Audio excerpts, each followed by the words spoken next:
weapons and supplies, but you need a place to track your stuff, cause you're so disorganized.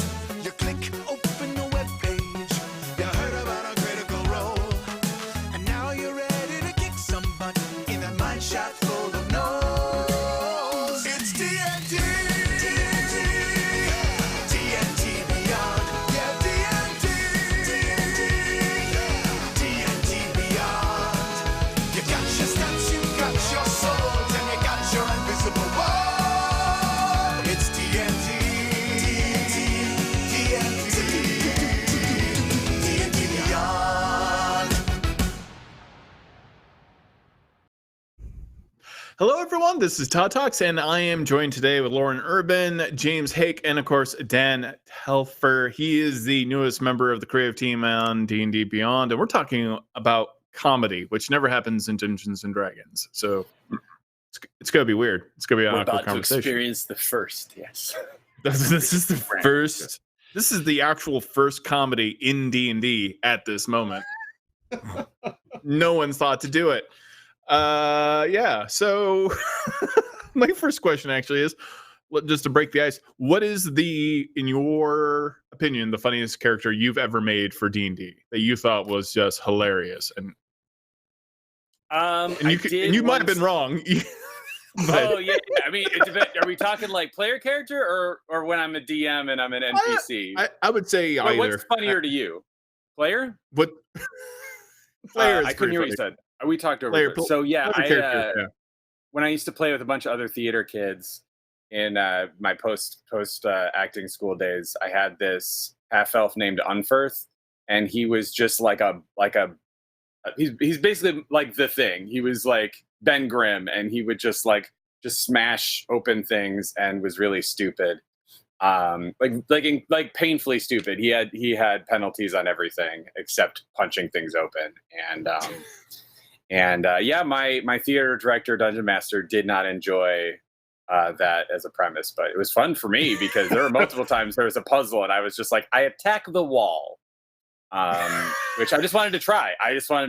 And granted, I was 22, and there's not a lot of 22-year-olds out there who are fun to hang out with when you're, looking back at yourself and you're like, oh God, like what, why was I the worst person alive?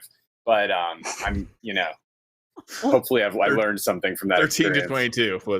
Oh my God. Like I feel like I was intolerable to hang out with until at best a week ago. Right. Like it's and you're not, we keep growing. Right. Yeah.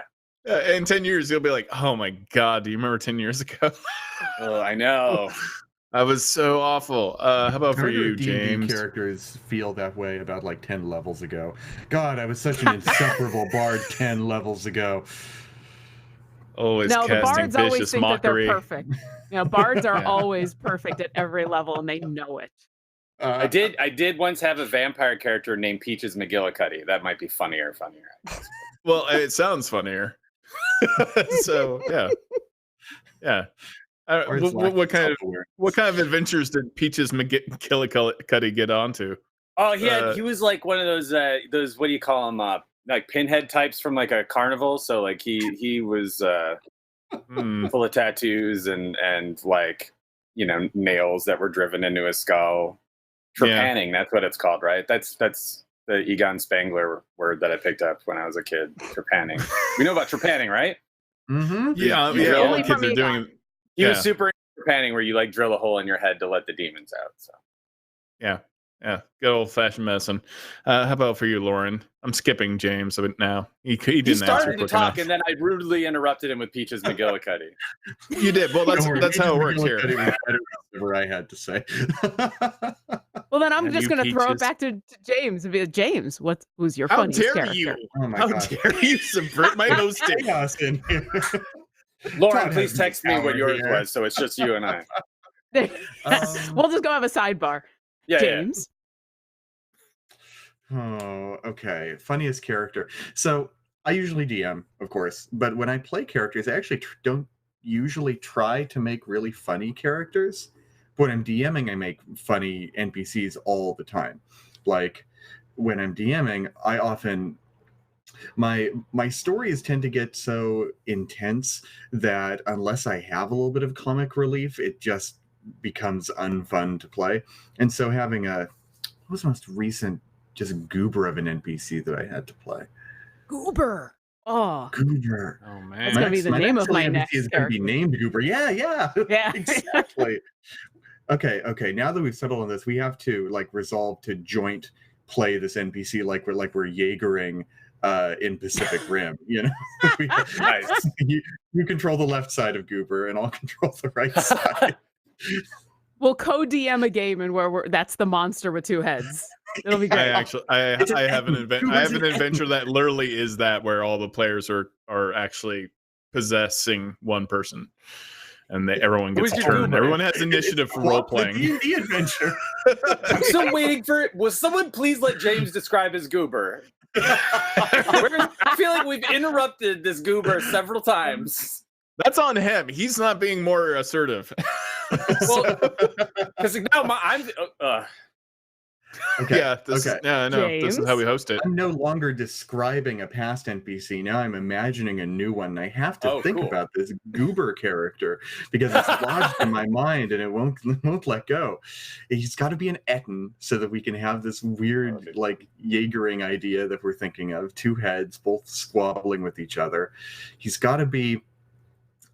His name is Goober. Maybe he's got to be like half slime or something, like a green ooze covered Etten who.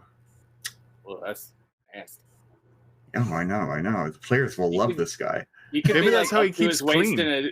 he's like up to his waist in a gelatinous cube, and he's like too gross for it to digest him, so he's like stuck in it. But he's like too gross and too big, so like it can't finish him. He's just kind of like I love like that. chunked into it.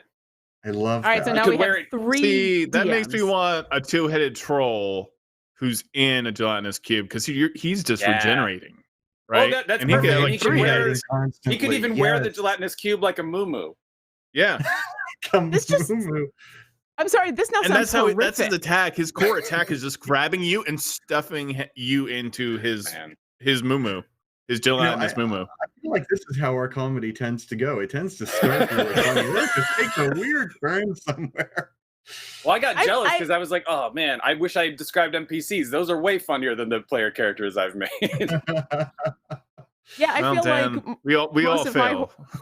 yeah, most of my horror comes from like the bad moments in D&D when you're afraid you're about to die, and then like the dark comedy comes out because a lot of people's stress reaction is making jokes. So I feel like this should have been the opposite way. Like if I encountered a troll inside of a gelatinous cube, that'd be horrific, and that's when I'd start making jokes. This is That's why true. I'm Curse scared. of Strahd is the funniest D&D adventure. Yeah, Yep. it kind of has to be because it's so awful. But you're right. To Lauren's point, as funny as it sounds to say troll with a MooMoo that is made out of a gelatinous cube, that is actually the scariest thing that you hear at first and hear described. Like you were like, oh my god, that's not okay. But yeah, Ravenloft is definitely one of those campaigns I've never been able to run seriously. Mhm. Strahd the takes DM, himself you have- seriously. Yeah, you have to be the straight person and let the players be ridiculous because, you know, they have to have something to play off of. So when, you know, you can either run the funny campaign and everybody's just being goofy, or you can be super serious and scary and your player is out of just a fear reaction or making 20 million jokes. Yeah. Has everyone here run a Ravenloft campaign? Yes. At least a played little it bit. Lauren, no? Yeah. I played How in did one. that go for you? Like, what was the level of comedy if you played or ran one? I thought it was hilarious because everybody kept dying right away, like immediately. Oh no! Yeah, I tried running Ravenloft for people, and they were just super aggressive, and it did not work. In Yeah. the Ravenloft one shot I ran for Halloween last year, one of my players was played a character named Saran, and he was a winery owner. He was a vintner, and he was also a sorcerer. And so all of his attacks were wine themed. Like his acid splash cantrip was just this very, very deep red wine that was just so full of tannins that it burned you. He latched onto like the Wizard of Wine's winery part of the Ravenloft setting, and he was just like, "Let's run with this." And when it comes to one-shots, I feel like that's kind of the way it goes, right? You're not planning these characters for a long dramatic arc. You just kind of want to throw something silly at the wall, and it'll carry you through to the end of the one-shot. How about for you, Lauren? What was your Ravenloft experience? I was a player in Ravenloft, and we were fairly serious until it all got derailed. Spoiler alert for Curse of Strahd. Depending on what you do, you run into Mordenkainene in the middle of the game. And that was the end of the game for us because we all latched on to, wait, you're who? You can solve all of our problems. And then it just became a comedy of errors of trying to convince this incredibly powerful wizard to fix all of our problems. And we were ridiculous about the whole thing. So we derailed ourselves with an NPC that showed up that was super serious and was like, I gotta go. And we're like, no, you gotta stay and like fix everything. So yeah, we never really got to the end of that campaign because it just turned into we now have a new friend. I think my shortest, as a player, I was responsible for us having the shortest Ravenloft encounter of all time. And my Dungeon Master, I don't think he ever ran for us again. I broke it. I was playing a 2nd edition Wild Mage.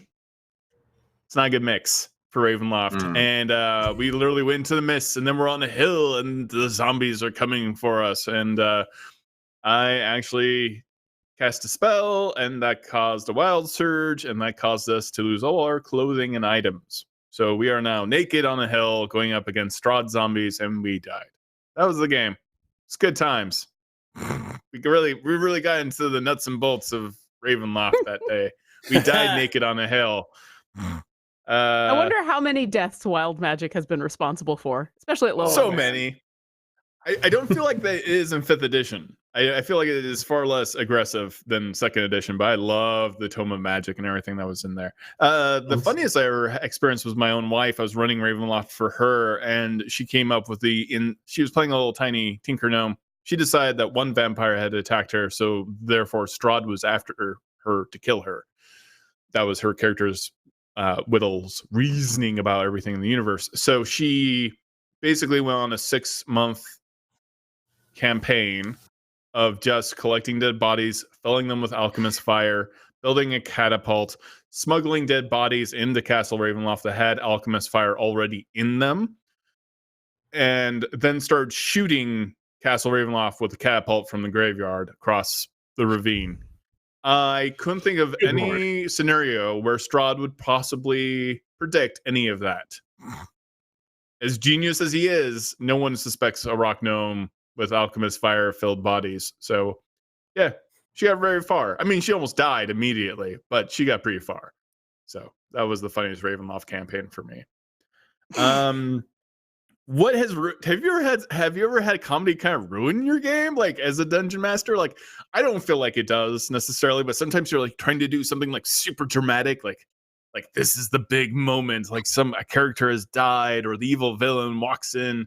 And I think this is a mistake a lot of dungeon masters sometimes make, because you think something's going to be super cool and sometimes it super isn't, and then everyone kind of takes the piss out of you, as they would say. Has this happened to everyone else? Oh yeah, absolutely. Yeah.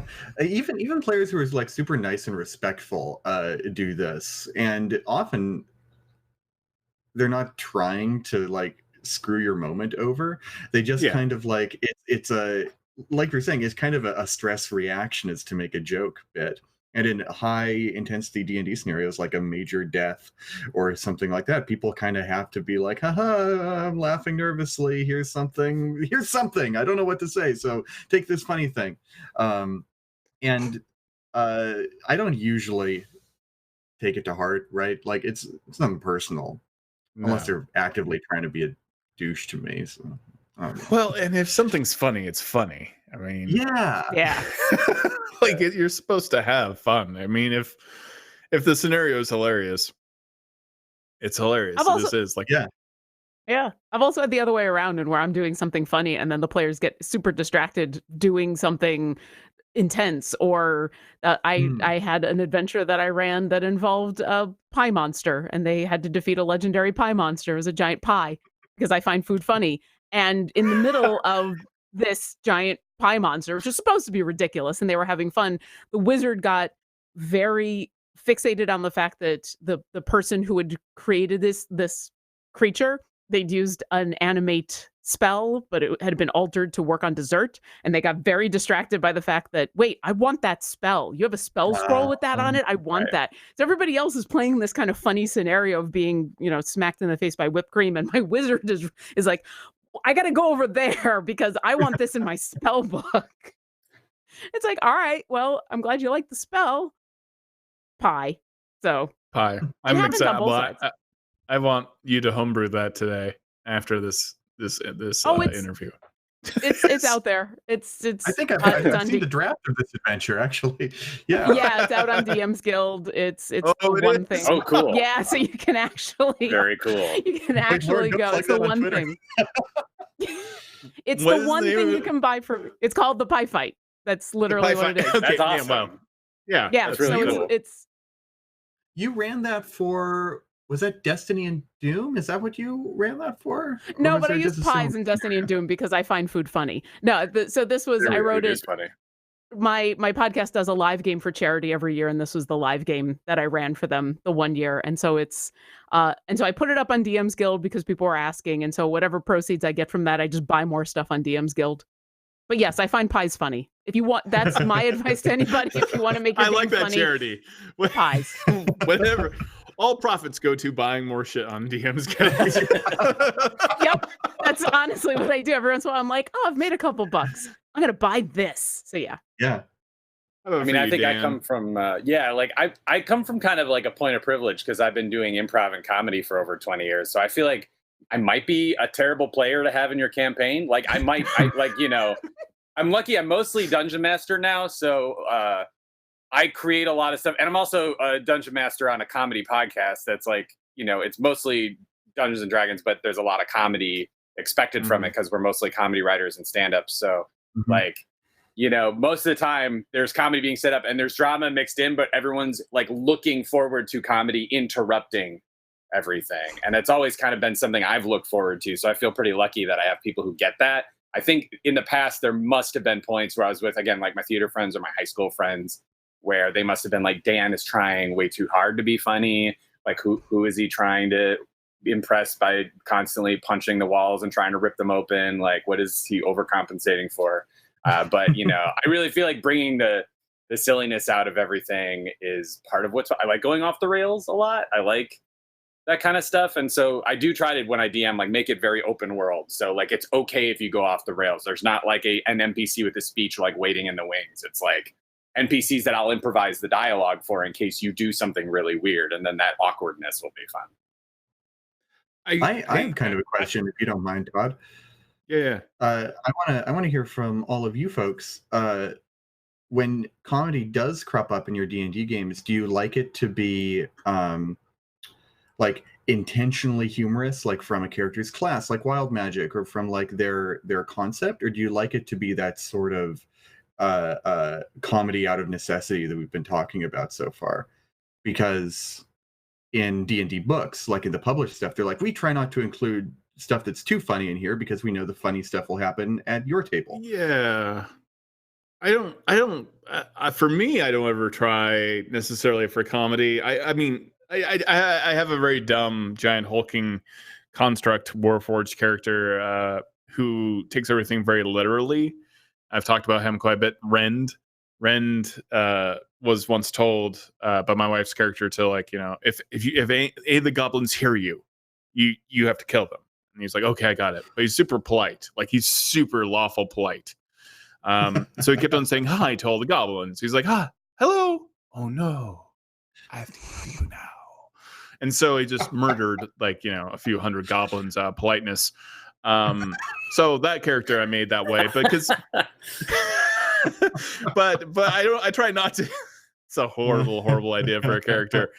But typically for myself, I feel like the comedy just kind of happens. I mean, and those are the best moments. You can't predict when things are going to be so hilarious it stops the game and everyone's crying. Like, I never see it coming. The funniest things you cannot do on purpose. Even the NPCs I make up on the fly, I don't intend for them to be comical, but it just happens. I'm not very good at making very serious NPCs on the fly. I just can't. Yeah, So, how about for you, Lauren? Well, it was interesting. Dan was talking about having a character that had negatives in everything, and so that's what made it funny. And I feel like that's where even serious characters can find hilarious stuff, even if they're not being intentionally funny. It's funny to everybody else. So, like, Yeah.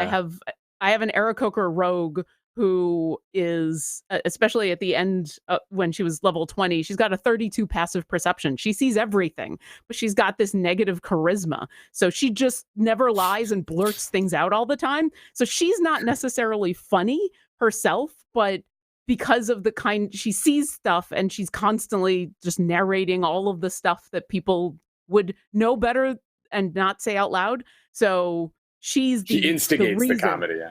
Exactly. She doesn't think she's funny at all. And I'm not playing her funny, but I'm being crazy dumb. And then other people are reacting to that. So finding those, the things in your character that are unintentionally funny so that other people can riff off of them is often just as much fun to me. That's a really good argument for making characters with like strong flaws. Oh, really I like that. can't recommend that enough. You know, right now in petty characters are the best. Seeing two characters just whine about something that does not matter. Did you see that email I just I sent you about petty characters? It's my favorite pitch. Awesome, cool. Yeah, well, perhaps here, aren't we? Perhaps readers will be seeing me talk even more about petty stuff soon. But yeah, like I love on Nerd Poker, the podcast I run. Like we have a character. I don't know if you guys know the podcast at all, but one of the players, Blaine Cappa, has this character who's got really high stats and everything. He rolled for them randomly, and they ended up being great. So I said, okay, every time you cast a spell, you have to roll for a wild magic surge. And he is a druid, so it doesn't make sense. So we just built it into his backstory. Like that's how he became a druid, like by accident through a wild magic accident. And so, he's potentially killed everybody a few times and not known it. He's been like one off from like horrible things happening. And yeah, I believe in, like look at what improv does right to try to like let comedy happen. I don't think you should try to set it up in too forced of a way. You should trust your players' instincts and that like organic quality and set everything up either like an improv game or trust that people will just react to things in a fun way. I like to, remember that D&D is a game and it's got all these fun little like either ors built into it. So if you create situations that people can be funny in, you let them feel like they did the cool part and they got to be funny. I find that really satisfying as a dungeon master who has like some improv training where you can go like, okay, it's not just about me like doing funny dialogue in the moment, which I do love to do. I like to be weird and do weird voices, but like I love when you set up like a puzzle and there's like obviously a hilarious consequence if they mess it up. Like the tension you can build, it can be really funny, and like the clear disaster looming on the horizon can be really funny. I like villains because I like breaking down like why is someone a wizard. Like I have a character who Lauren has dealt with quite a bit named Vordred, and he's a wizard with like an 8-pack who always leaves his robe open, and he's just got to be the most insecure man on the planet. You, by the way. With the dumbest name. Totally. And I love characters that like, especially powerful characters that have gotten there only because they are deeply insecure about something, or they're really petty about something. And I think like one of my favorite moments of honestly Endgame, and I hope this isn't spoilers to anyone watching, there's the pettiness between two main characters, Star-Lord and Thor, which is just gold. I love, and there's another show called Angel where there was a lot of pettiness. I don't know if anyone watched Angel back in the day on the WB or whatever it was on, but just like super arch characters that are just being just so conniving and dumb about the most average things heroes should not be about. Right? I love that stuff. Yeah. I think that's what makes D&D fun. There's a great humor in extremes, especially extremes of intelligence, or extremes of like intelligence or physical capability. Really smart characters who are so in their own butt about their own smartness are innately hilarious. And like sure. we live in a Western nation. We know how funny dumb comedy can be too. It's great. I mean, we're inundated with dumb comedy. No bigger compliment for me than if I laugh at your joke and say that is so stupid. Like that to me is like exactly. Like I love smart comedy. Like my whole religion is science, right? Like I'm so obsessed with like astronomy and dinosaurs and stuff. But like, oh man, if you make me laugh because you just do something stupid, it's like precious to me. Yeah. It's like a dad joke, right? Sometimes you're just like, well, sometimes those make me angry. I think Warren's got me a few times because you're pissed that you laughed at it.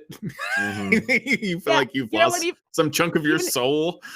Even if you groan at it, even if it's an eye-rolling moment, it's still you get a reaction, and that's sometimes all you need. And we have some questions really... from. Before we go to questions, there's just something really like human and natural about a really, really dumb bit of comedy. It's like you weren't trying to be more than you were. You just had a moment, and like that was you, and it was stupid, and it was great. Oh, sometimes you have some questions. Yeah. Oh, real quick, there's one thing I did want to mention, and it's one of my favorite paintings. I can't remember the name of the painting or the artist, and I'm sorry about that. But we'll open a D&D painting where it's a group of adventurers, like at least 5. There's like a ranger with a war hammer and a big barbarian type dude, and they've got this wormling green dragon strung up on a tree that they killed, and they're like, it's like titled Heroes. And I'm like, it took 5 of you to kill this dog-sized dragon. Like that was like the best part. One of the best paintings in D&D history. Just everyone thinks they're the hero, and I think my favorite adventures are everything but like the heroes are not the heroes. They just call themselves that, right? Or they're in fact the villains and they don't know it. So, but you have questions for him. Yeah, well, someone let Lauren ask her question. Listen, jeez. Come on, let me ask really a question. Upset about like how the lack of politeness. I really think Dan needs to whip this ship into shape. He's just gonna take over being the host of the show. I think we're just gonna have to call it Dan Talks from now on. No, you still have to call it Todd Talks. That's the insult. That's the insult. Todd Talks with Dan. Wait, what? He won't let me change the name. He is an ass. So we had a question from chat. What's your funniest moment with cantrip use or abuse? Which made me immediately think about some of the cantrips that cause harmless sensory effects that people use all the time. Prestidigitation comes to mind. Yeah, like how many times has poop been cleaned up because of that? How many times has poop, I mean, or the other way around? Really, let's be honest. We've seen Jester in Critical Role using thaumaturgy to slam open every window in a tavern at once. Yep. That's pretty cool, though. Yep. It's constantly just intimidating people when it's not necessary. That's got to be one of my favorite D&D moves, is when people are very cooperative and you just like... Yeah. Yeah, I had Torvin, my character Torvin, the giant soul sorcerer, which is not like official. It was this unearthed arcana, but he was like a tall dwarf. I made him 6'5", but a dwarf. I don't know why. I just thought that was funny. But he still had the walking speed of 25 feet. Like he just had all the drawbacks of being a dwarf. But yeah, every time he went to a tavern, he cast Gust of Wind, so his hair and his beard would just kind of flow. He just thought he was a very big deal in all the ways. So that's always fun to have that superhero entrance in abusing cantrips and spells that way. I think is always charming. The common magic items in Xanathar's guide are really great for that, with like the cape that billows. Yep. Always the helm that gives you glowing red eyes. Yeah. The emoticon shield. Yep. Right. The armor you can just don and doff immediately. So when you need to like be the monk that rips their shirt off, except you're a fighter, you can just be the fighter that throws their armor off and be like, "Hi, here I am." Never happened to you? I want to play a Shatterkai with smoldering armor, so it's always smoking, and he's just sitting there being an edgelord, just being super serious about everything. Like every time you cut to him, it just says something profound. Yeah. I think that's the hard part. Playing the straight man in D&D is, I think, sometimes difficult. Oh, yeah. Lauren does it very well.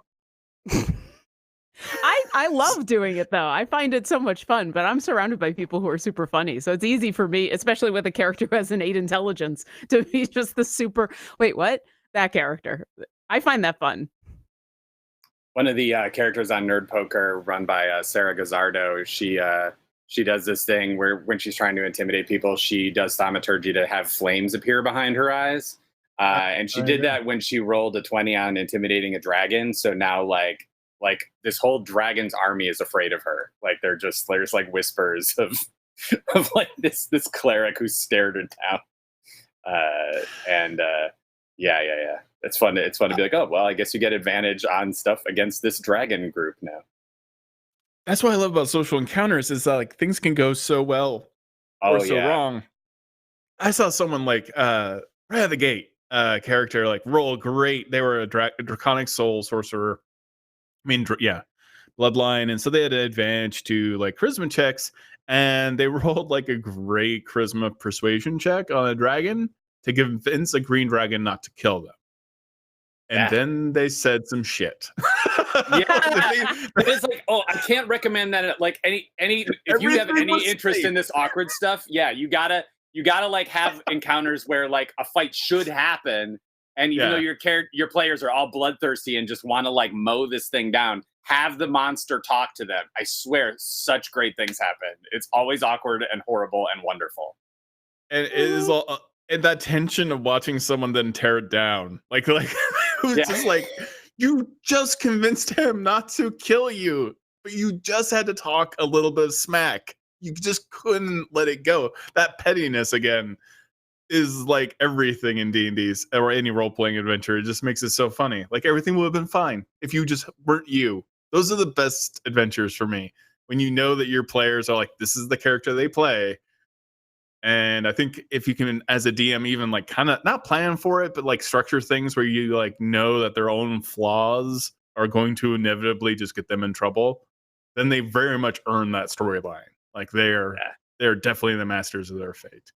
The hubris of heroes. Yeah, hubris of heroes is there's a good campaign name.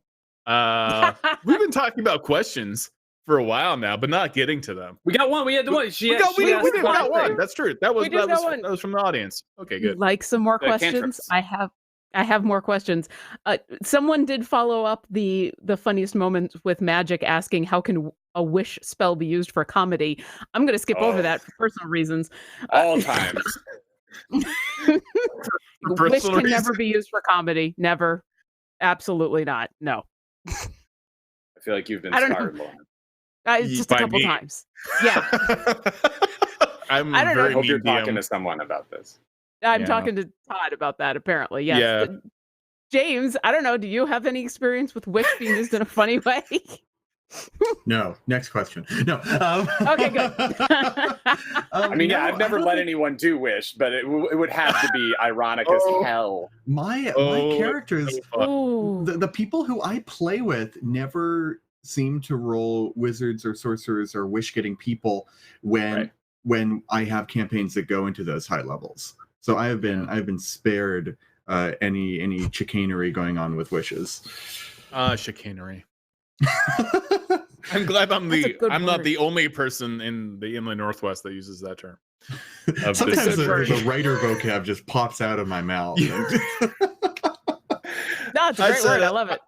I said I don't like the cut of that person's jib with absolute seriousness, and my wife looked at me like I was insane. And then it took 8 years until a bouncer said it about me, and I was like vindicated that someone else still uses this. Nice. You hear Todd say vindicated? We're quite an erudite crew, aren't we? Let me just pat you all on the back a little bit. Very good, everyone. Yes. All the fun words I know are from being back east and nobody knows how to spell them. I said I had agita at one point and half the people in the room were like, what? That's right. What? You did say. We have more questions. What's your favorite? What was your favorite failure from missing a jump, tripping on a trap, ruining a dinner party? We've kind of talked about failures before, but those can be a lot of fun. I like asking my players when they roll a natural one, why did you fail so miserably? Because players inevitably are funnier and more nasty than I could ever be as a DM. That's true. I have a story. It's not 100% germane to the question being asked, but I feel like it's in the same ballpark. And it's in my very first ever D&D campaign, the first one I ever ran. I worked with one of my players who had been like a secret bad guy, and set them up as like a surprise boss fight. And this character is like a wizard who had a pet golem, this sort of damaged automaton.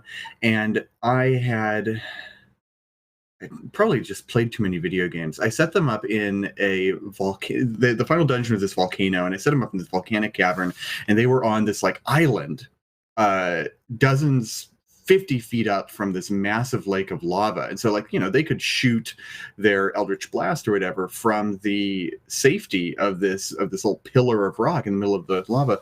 And then the Scion in the party just like force pushed them off the rock into the lava. And that was it. that was it for me. That was it for the player. And it was all over. Were they 19th level? No, they were like 7. That would be way better. It's 19th level, and that's how you died. Yeah, 20d6 of fire damage. Goodbye. Yeah. Oh my gosh. How about for you, Dan? What's your best fail? I think I was only 2 episodes when I first joined Nerd Poker. I was taking over a character for, I mentioned her earlier, Sarah. She was going to have a baby, so she was taking time off, and so I had her character like 3 episodes in, try to negotiate with giants, and they just ripped her in half. Like I got her character killed like really fast. Because that was the way she played. She played this character, Lyra, this rogue. She played a very like diplomatic rogue, and I was like, okay, that's what she would do. And so I had her go to these giants who were like on the side of the road, like okay, we need directions, and they just went like crunch. It was not the most solid negotiation. I feel like I consistently fail. I mean, that's why I have a character that I've literally played since I was 8, and his name's Eberron, but he thinks he's so important and so wonderful in the center of the universe that he just keeps dying over and over again because he's so overly confident. So like Tomb of Annihilation, like literally the Tomb of Horrors, he's died in over and over again and has not learned his lesson. But with it, I was playing a game with Chris Lindsay, and he immediately there were like 3 different tombs you could get, 3 boxes you can go inside. And immediately he's like, oh, I'll get a box. Everything will be fine. It'll be great. I'm going to be the hero. And the first button that got pressed disintegrated him. He was gone. He was dead. Oh, no. And that was the end of him. So for that adventure. And I loved it because for that character, it's a very Eberron thing to do. He'll be back, but yeah, that's how egotistical that character is. I love seeing egotistical characters get torn down over and over again. It just is so satisfying to me. I don't know, like Loki. Loki's a great example of that. He cannot, as a character in like whether it's the comics or MCU or even Norse mythology, he cannot not be a victim of his own hubris. Oh man, right? Petty as hell. Super petty. I mean, even Norse mythology, he like turns into a horse and has to has to have relations with another horse. And this is why we have Sleipnir, Odin's horse with 6 legs, because he slept with another horse. Man, I don't know if you guys ever go, if you ever want to have some real fun, read a book of old folk tales. They did. People told some stories that they were exorcising some real demons out of those old school heads. Oh my goodness. A lot of trickster gods who can do things with their bodies. Oh boy. That they really shouldn't be doing. That no one should be doing. Nope. No. Now you just got the internet for that. Coyote in Native American mythology was bad news.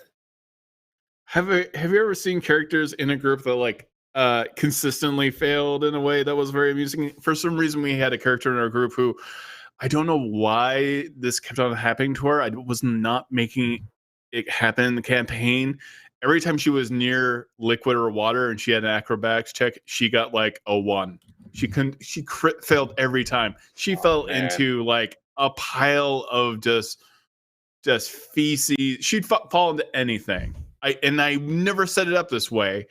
When she could fail, she would just dive into like a black pudding, like a giant vat of urine, whatever was a cauldron of hot lava. I could not understand why it kept happening, and I was watching her roll. It was just like fate.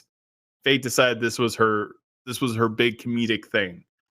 Has that happened to any of your characters where you're like, okay, well, this is how this character is going to be? Like, your character becomes redefined by some of your roles in that first adventure? Sure. I used to have a character on Nerd Poker named Nausicaa, and her whole concept was she worshipped this dead god from Drow mythology that she was trying to bring back. And so she kept trying to get in touch and do like religion checks, and she failed everyone just horribly.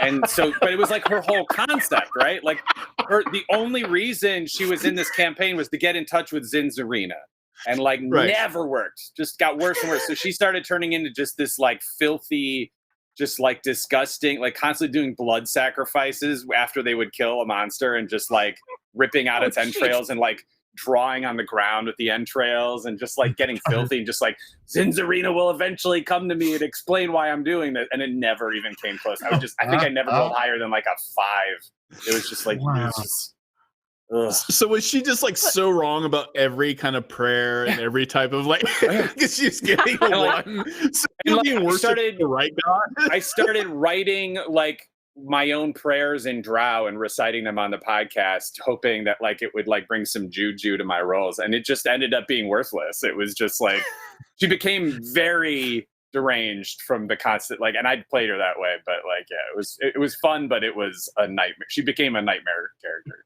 She is a genre mismatched character. She's like a cultist from the real world where this stuff never I miss playing her so much. Yeah. Right, yeah. That's perfect. I had a whole series of roles early on in Heroes of the Veil that changed Orkira's whole character, really. You know, here's everybody making all these wisdom saves, and everybody's just making them and making them and making them. And I come along and I'm supposed to have really good wisdom. And I'm just rolling single digits. And my character physically is now completely different because of that moment, which has caused some fun. You know, when you suddenly grow wings and a tail, you're going to trip over yourself a lot. But like, yeah, here's something I'm supposed to be really good at. Why can't I roll above a 2? What's going on? Doesn't matter how good my modifier is. If you roll a 3, it's just going to be bad. It drives you nuts. You got those huge modifiers. You just sit on them for like months. Yep. It's like, I've got this. Oh. It was so weird. It was so weird as a DM to watch it happen, because like if it's a perception check, you nail it. Like nothing gets by Orkira. This Dragonborn, nothing. Like always. Like I'm like, okay, roll a perception really well check. on those. 48. Like I'm like, it's just like every time, like it's just like preposterous. But like if it is wisdom, Orkira does not know what's going on and is going to do the most unwise thing. And it's so bizarre. You have always rolled that way for like what, and like 20 episodes now. Yeah, and everybody else making their checks, and the one character is supposed to be good at that check. Oh well, all right. Yeah, I've more questions from chat. Would you like more questions from chat? That is a good point. That's the danger of like building a character and thinking you know who that character is. Yeah, like that first session may completely change everything you think you know about. Oh, and I love when roles change your character. That's the best. Oh yeah, and they just become a defining feature of your character. It's like, well, this is just what I am. And then when you succeed the once or twice, it's so amazing. Someone in chat asked about the release of the Acquisitions Incorporated book. Do you see humor gaining a stronger foothold in D&D playstyles? So this is more like a humorous campaign that you've set up. I mean, I do. Again, I feel like humor is inherent in D&D. And even with Ravenloft, I don't know that I can run another campaign of that without doing it like What We Do in the Shadows style. But like, I think what I like about Acquisitions Incorporated's book is it takes corporate culture and shoves it into D&D. So I think that's charming and funny in a different way. You could try to play that very serious, but the humor is built in. So you could be like super catty, The Office, dry humor with Acquisitions Incorporated, and not necessarily being laugh out loud funny, but being like ironical, which is not a word, but ironic It is now. in how you're being funny. So I think we may see more things baked in for comedy, but I don't know if it's necessary. I think Acquisitions has a very brilliant take on it. Eventually, someone was going to make a corporation within D&D. It was just going to happen. So, when I think about does comedy belong like in D&D, baked into D&D? I think about Acquisitions Incorporated on one side, and I think about Critical Role on the other, mostly just because they're visible properties, And Ac Inc. is like, it's centered around comedy, right? The people who make it are comic writers and artists. They live and breathe the comedy. And it's great and it's funny. And Critical Role is funny too, but its humor comes from, the out of character bits, the gaffes, the usual stuff that I think at any normal D&D table would lead to a lot of humor when it's just pals palling around.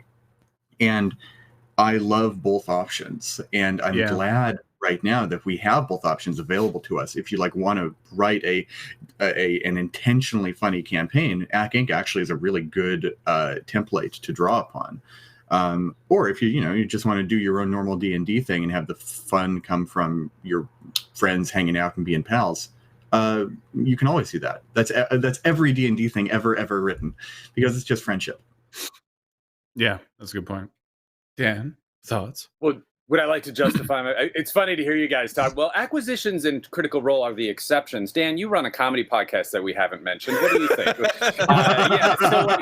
Please tell us about how we're wrong. Okay.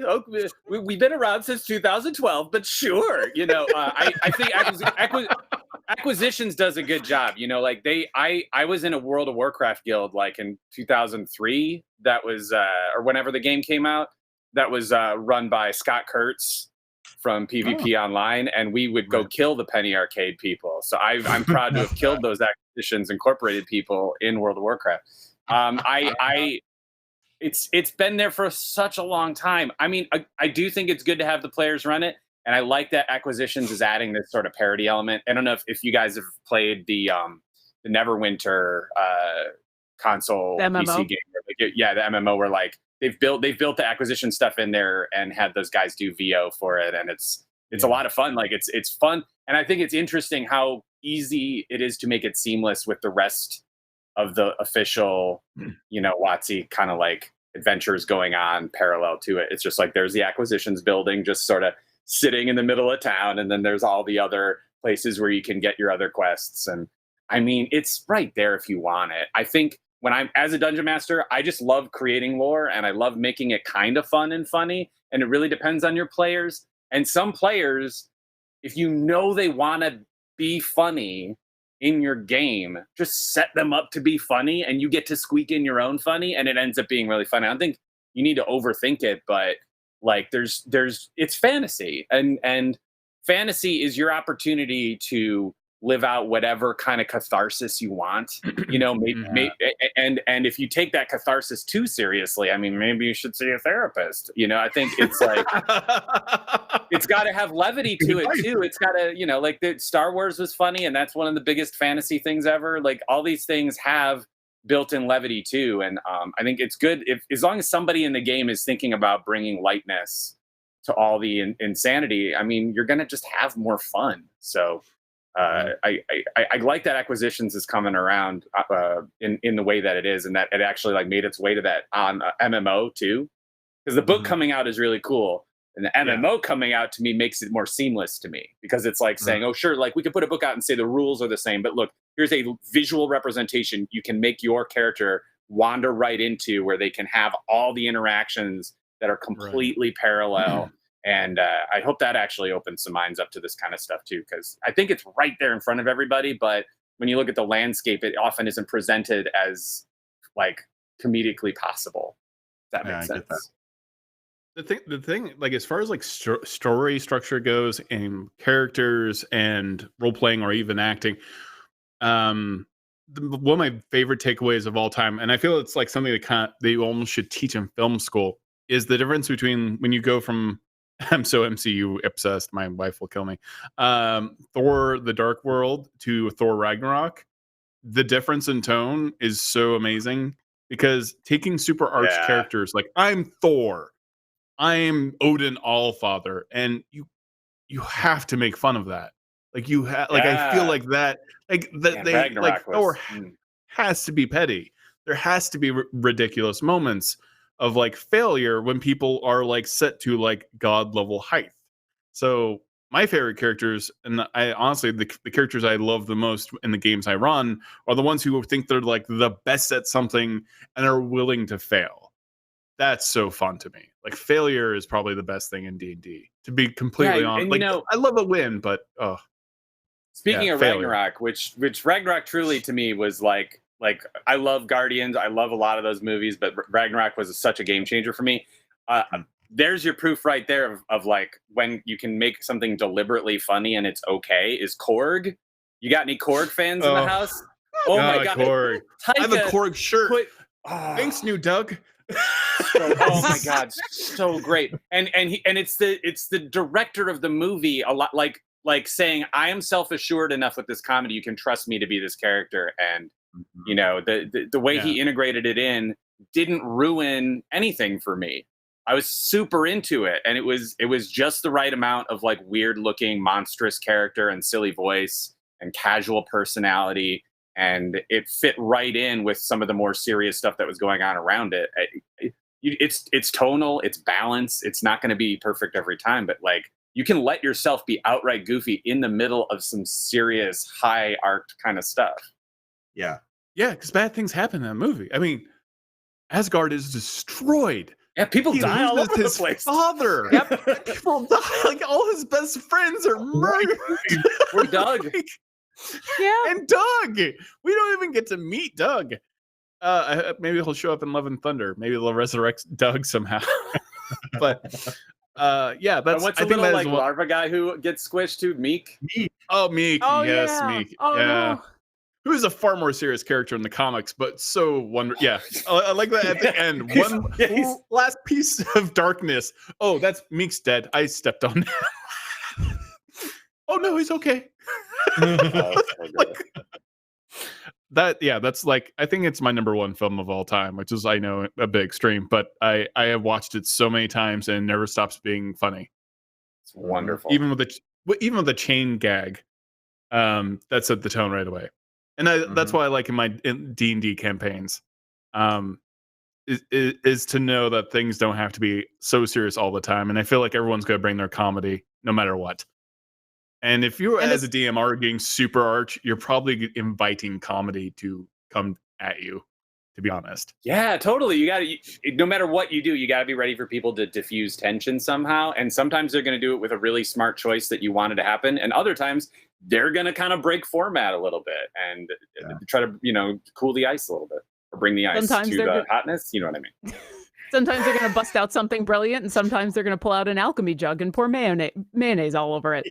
I mean, You're obsessed with alchemy jugs and mayonnaise because it makes 5 gallons of mayonnaise. That's the best. Yeah, well, that's how you put comedy into your games. In Critical Role, I want to say it was during the Hydra fight. They busted out Fluffernutter, where it was just like a keg of gunpowder, where Knot was going to shoot it with the flaming crossbow. Like that concept and then failed is miserably. So but they're going to try to blow up deadly regenerating monster with something called Fluffernutter. Like you have to let players do that stuff. You give them a whole bunch of random stuff, and then a bunch of us remember adventure games as a child, and where you just go, I'm going to put this thing with this thing and this thing, and it's going to make something ridiculous, but it's going to work, and then I'll have a chicken with a pulley in the middle, and it'll be great. Maniac Mansion, put the hamster in the microwave. There you go. Oh boy. One of my favorite Lauren Urban moments is her character got some very dramatic news, and this is a spoiler. She got touched by a Sybriax in hell and was growing like taller as a dragonborn, and strange things were going on. And a character told her flat out, like, well, don't freak out. And it was a very much a doctor's like setting. But you are no longer a dragonborn. In a couple of years, maybe 5, maybe 50, you are just going to become a dragon. And it was said like it was a death sentence in a very like creepy way. And her reaction was the best ever. Okay, well, bye. Cool, that was great. So it was nice catching up and everything. And well, because some characters react to stress with panic and running away, and some, especially, and those can be funny in those moments. Panic's legit, you guys. Yeah, panic is funny. It was one of my favorite character moments of all time in the entire show. Actually, like it was just not filled with drama. Like you were met with full drama, and you're like, no, no, I have no interest in this. Nope. I cannot handle this right now. Thank you. Goodbye. Time to panic. Thank you for your time. Have you ever, does everyone have, what's your favorite character moment that was comedic for you? Have you already kind of treaded on this ground yet? Or was there like something that you reacted to that you thought was just pure comedy gold? I know this is very like tooting your own horn kind of question, but have you ever experienced maybe something that was so dramatic you could not keep your mouth shut in a campaign? Like you could not make light of the moment. Oh man. I'll say, definitely not the latter. I'll say the moment in Heroes of the Veil when that whole game where we were being attacked by the Dracolich and it looked like we were all going to die at any moment, especially my character. That's the funniest game. And it's filled with every single moment has a moment of someone's going to die. Someone's going to get destroyed or eaten or transformed. And in character, we're all being super serious, but there's more laughter in that game of us basically making fun of the situation out of stress and out of just that release so that we can then jump back into character that, it's this super dramatic moment. And just peeling back the curtain is all of us being a peanut gallery. And so that whole episode includes so much in-character drama and out-of-character hilarity of us just making fun of this. Like, oh, you're going to dive off the edge? Really? You're going to just jump down? You're going to cast what? You're going to wait? You're going to bury who? What's going on? So, yeah. That's a good point. Like, the comedy is going to be somewhere. It's going to be either out of character or it's going to be in character. It has to go. It's either out or in, as they say. How about for you, Joey? James, sorry. That's a good question. No, that's okay. That's a good question. James. I feel like I've talked about a lot of it already. What I'm really trying to do is I'm trying to think of what D&D games have I had recently that aren't locked down under NDA that I can talk about. Yeah. Whoa, fancy I've had a lot of really good character moments. I'm playing really with the rock. Well, look who's important, James. Good to know we got it. I got too many NDAs to even be part of this conversation. Sorry. James Hollywood, Joey Haeck, everybody. Yeah. I can tell you about this next time you go to a con, James just walks by fans. He's just like, sorry, I'm under too many NDAs to talk to you. He does that thing where you put salt on the food and you let it hit your arm, except it's just dice. Yeah. Careful with these jokes. I'll start doing it. Whoa, and then doesn't look at the dice roll and tells you what it is. Yeah. Boy. How about for you, Mr. Dan? Just happened. I swear to God, I'm so lucky I get to play D&D with the funniest people alive on my podcast. But do you guys know Blaine Cappa? He is he's this really, really funny comedian. And I got to work with him on At Midnight on Comedy Central. We were both on staff for that show. He's one of those guys who's written on a bunch of TV shows, and he can write just like 1,000 jokes a second with no prompting. He's just a machine gun. And I was DMing this thing for Nerd Poker last season where it was like the end of the world and an army was coming towards the party, and Blaine, and I think it was Ken Daly, went to go get everyone's horses because they were going to just get out of town. And as soon as they get to the stable where their horses were for the night, Blaine goes, I'm going to light this place up. And he hits it with a fireball. And everyone who wasn't with the party just goes, why did you do that? He's like, well, I got to create a distraction to get the horses. And they were like, you paid to put the horses there. Like, you could just go get your horses. But he was so in the mindset of the orcs coming that he was like, well, we're in combat mode. I got to just nuke the stables. And they got the horses out. But like the stable masters were like, why did you do this? like they're just helpless, like on their knees. And he wasn't evil necessarily, but he kept having moments like that with his character where he would just like blow things up and kill people and just be like, yeah, Twee's evil now. His character is named Twee. He Okay, yeah, no, that helps also. Twee. He's not evil. He's just excited. Yeah. So we started calling him Tweevil. But yeah. All right, Lauren, you're the last. What you got? You got to end the show with your experience. No pressure. I will watch TJ Storm react to everything in every game of Heroes of the Veil. Just watching his reactions and Keen's reactions to stuff, especially since he ends up popping in after being gone for several episodes. And then as we catch him up on what's going on, watching him. Keen has become the audience in a lot of ways. Keen is the audience. TJ Storm is the audience for Heroes of the Veil. He's like, this makes no sense. His reactions to things are, I could just watch him all episode. It makes me happy. All right. Thank you so much, everyone. We are out of time. Thank you, Lauren Urban, for being on the show, James Haeck, and of course, Dan Telfer. Thank you so much for actually joining the team. Kind of appreciate that. Yeah, welcome. And you guys, we're going to have you guys are, you guys are also smart. I'm so excited to work with smart, nerd like type folks because I'm just a big goof. And thanks so much for bringing me on. I'm really stoked. And we're looking forward to all your exciting content. Yeah. All right. Thank you, everyone, for being on the show. Thanks for watching. Bye. Bye.